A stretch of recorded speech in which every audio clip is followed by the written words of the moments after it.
Hello नमस्कार दोस्तों, एक बार फिर से आपका स्वागत है यूपीपीसीएल TG2 की क्लासेस में। मैं इस वीडियो में इलेक्ट्रीशियन थ्योरी से 25 MCQ क्वेश्चन डिस्कस करने वाला हूं। ये सभी क्वेश्चन आपकी परीक्षा में पूछे जा रहे हैं और उन स्टूडेंट के लिए इम्पोर्टेंट हैं जिनका अभी पेपर होना बाकी है। तो वीडियो को एंड तक जरूर देख कर जाएँ। अगर आपने चैनल को सब्सक्राइब नहीं किया तो प्लीज़ कर लीजिएगा, वीडियो को लाइक कर दीजिएगा। पहले क्वेश्चन का आंसर बताएंगे जो आपको स्क्रीन पर साफ दिखाई दे रहा है।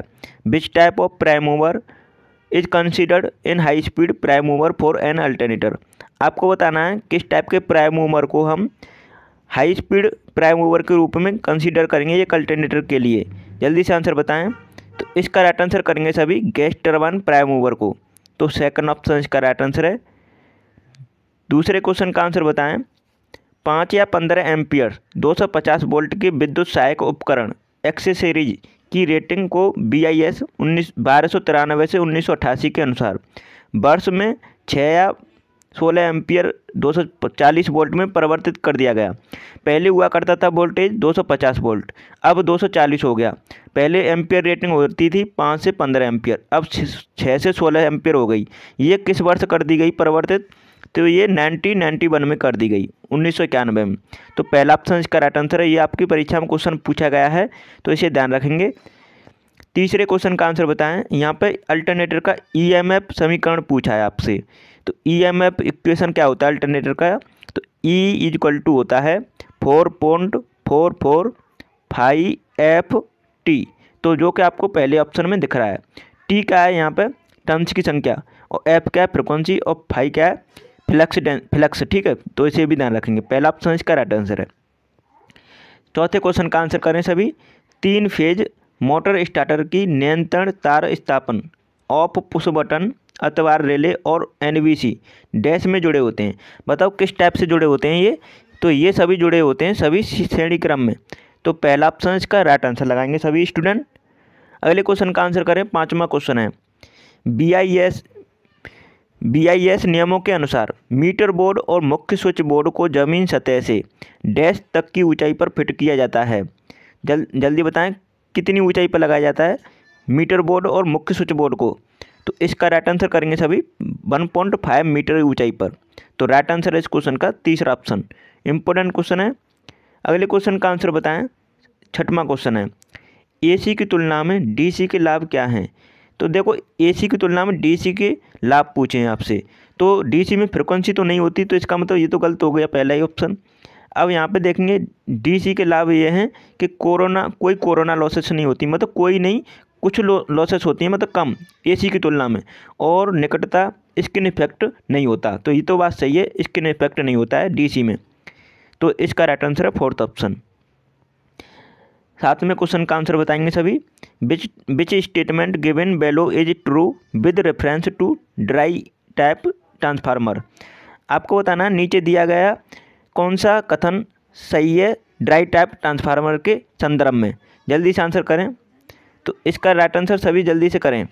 तो इसका राइट आंसर है सूटेबल फॉर आउटडोर इंस्टॉलेशन। तो ये आउटडोर इंस्टॉलेशन के लिए सूटेबल है। पहला ऑप्शन इसका राइट आंसर है। अगले क्वेश्चन का आंसर बताएंगे। 8वां क्वेश्चन है। यदि एक सिरोपरी बोलें तो ओवरहेड लाइन। तो एक सिरोपरी संचरण लाइन की लंबाई लगभग 50 से 150 किलोमीटर है और लाइन वोल्टता सामान्यतः उच्च अर्थात 20 kV 20 किलो वोल्ट से 100 किलो वोल्ट है। तो इसे क्या कहा जाता है? तो देखो इसकी रेंज दे रखी है 50 से 150 किलोमीटर, और इसका वोल्टेज दे रखा है 20 से 100 kV। ठीक है, तो अब ये आपको पता होगा ये किस रेंज में आता है। तो ये आता है मीडियम ट्रांसमिशन लाइन की रेंज में। मीडियम ट्रांसमिशन लाइन की रेंज में आता है। अगर 20 kV वोल्टेज होता और 50 किलोमीटर की रेंज होती तब ये शॉर्ट ट्रांसमिशन लाइन की रेंज में आता। ठीक है, तो इसे ध्यान रखेंगे। तो इसका राइट आंसर क्या हो जाता है? तीसरा ऑप्शन इसका राइट आंसर है। अगले क्वेश्चन का आंसर बताएं। 9वां क्वेश्चन है। दाएं हाथ राइट हैंड क्रो स्क्रू नियम के अनुसार चुंबकीय क्षेत्र की दिशा इनमें से किसके द्वारा दर्शाई जाती है? बताओ किसके द्वारा दर्शाई जाती है? जल्दी से आंसर करें। तो इसका राइट आंसर सभी करेंगे पेंच की घूर्णन की दिशा में। तो फोर्थ ऑप्शन इसका राइट आंसर है।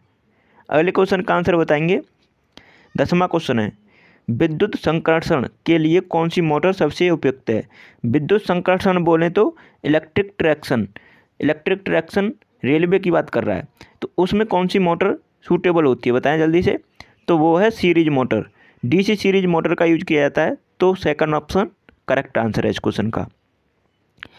11वें क्वेश्चन का आंसर बताएंगे which motor among the option given is capable of producing high starting torque.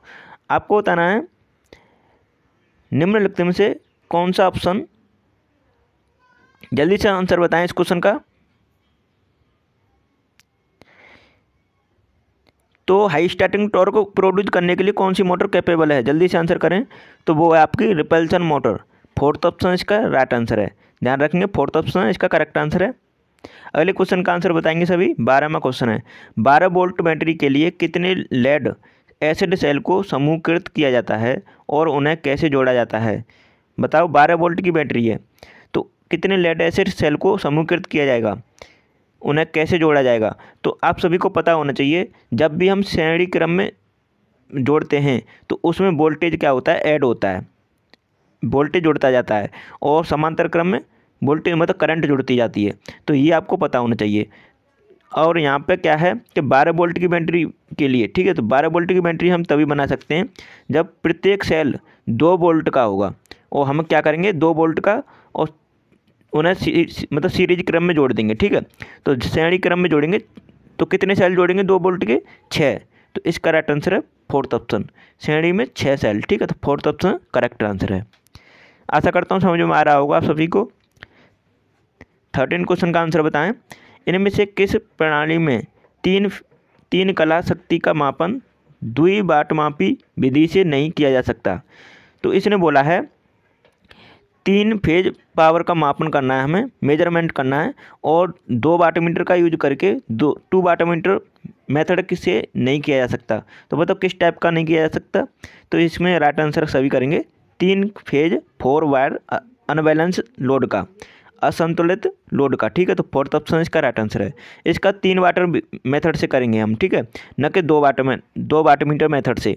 तो इसका राइट आंसर है फोर्थ ऑप्शन। अच्छा, आपका ये भी पता होना चाहिए किस किस का किया जा सकता है।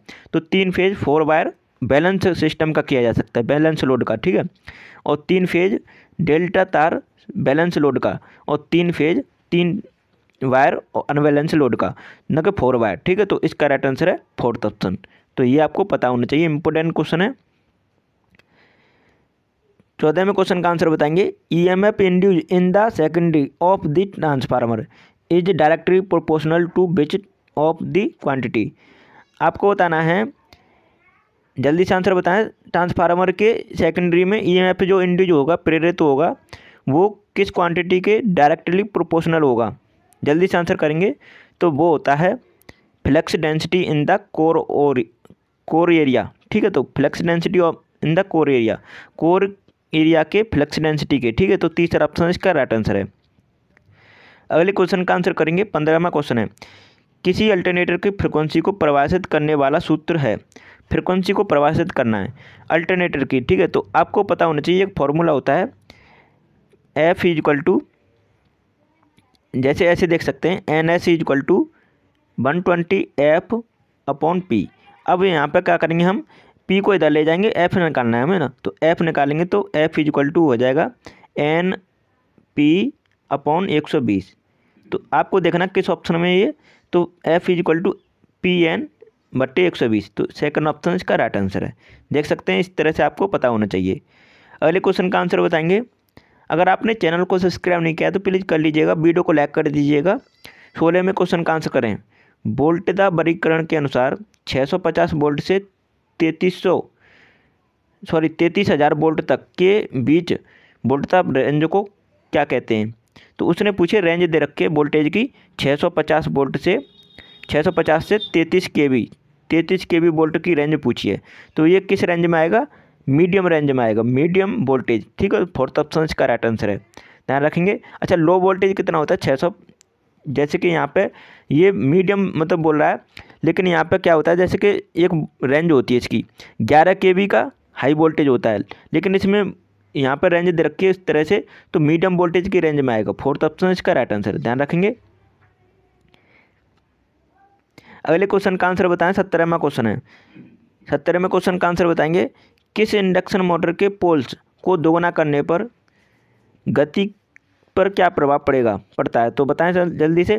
तो हम फॉर्मूला से देख लेते हैं गति पर क्या प्रभाव पड़ेगा। तो NS इक्वल टू होता है 120 F/P।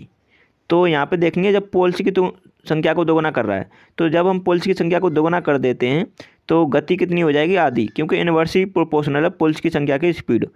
तो यहाँ पे गति कितनी हो जाएगी? आधी। तो इसका राइट आंसर गति आधी हो जाएगी। तीसरा ऑप्शन इसका राइट आंसर है। 18वें क्वेश्चन का आंसर बताएं सभी। लोह चुंबकीय पदार्थ किससे बनाए जाते हैं? तो लोह चुंबकीय पदार्थ बनाए जाते हैं लोहा, निकल और कोबाल्ट से। तो इसका राइट आंसर है तीसरा ऑप्शन। ठीक है, तीसरा ऑप्शन इसका राइट आंसर है। लोह चुंबकीय पदार्थ किससे बनाए जाते हैं? लोहा, निकल, कोबाल्ट से। 19वें क्वेश्चन का आंसर बताएंगे, एक कांस्टेंट डीसी सोर्स से डीसी मोटर की गति को कंट्रोल करने के लिए किस प्रकार के विद्युत इलेक्ट्रॉनिक्स परिवर्तक कन्वर्टर का उपयोग किया जाता है? बताओ किस टाइप के किया जाता है? तो वह है चॉपर का यूज किया जाता है।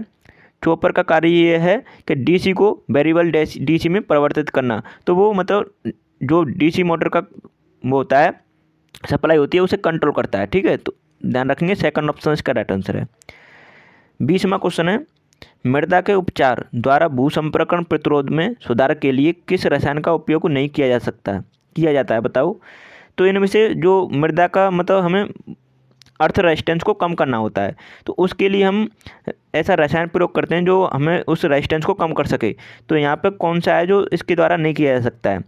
तो वो है सल्फर हेक्साफ्लोराइड के द्वारा, जो कि नेगेटिव इलेक्ट्रोबिटी है। ठीक है, तो इसमें ध्यान रखेंगे सल्फर हेक्साफ्लोराइड का यूज नहीं किया जाता। सेकंड ऑप्शन इसका राइट आंसर है। जबकि कॉपर सल्फेट, मैग्नीशियम सल्फेट और पोटेशियम नाइट्रेट इनका यूज किया जा सकता है। 21वें क्वेश्चन का आंसर करें सभी। 21वें क्वेश्चन का आंसर क्या होगा? वायरिंग एक्सेसरीज के विनिर्देशों को डैश होना चाहिए। तो किसके द्वारा इसका प्रमाणित तो होना चाहिए? ISI मानक। ठीक है, तो फोर्थ ऑप्शन इसका राइट आंसर है। अगले क्वेश्चन का आंसर बताएं। 22वां क्वेश्चन है, करेक्ट आंसर बताएं सभी। For 3 phase power and lightning load the type of cable must be.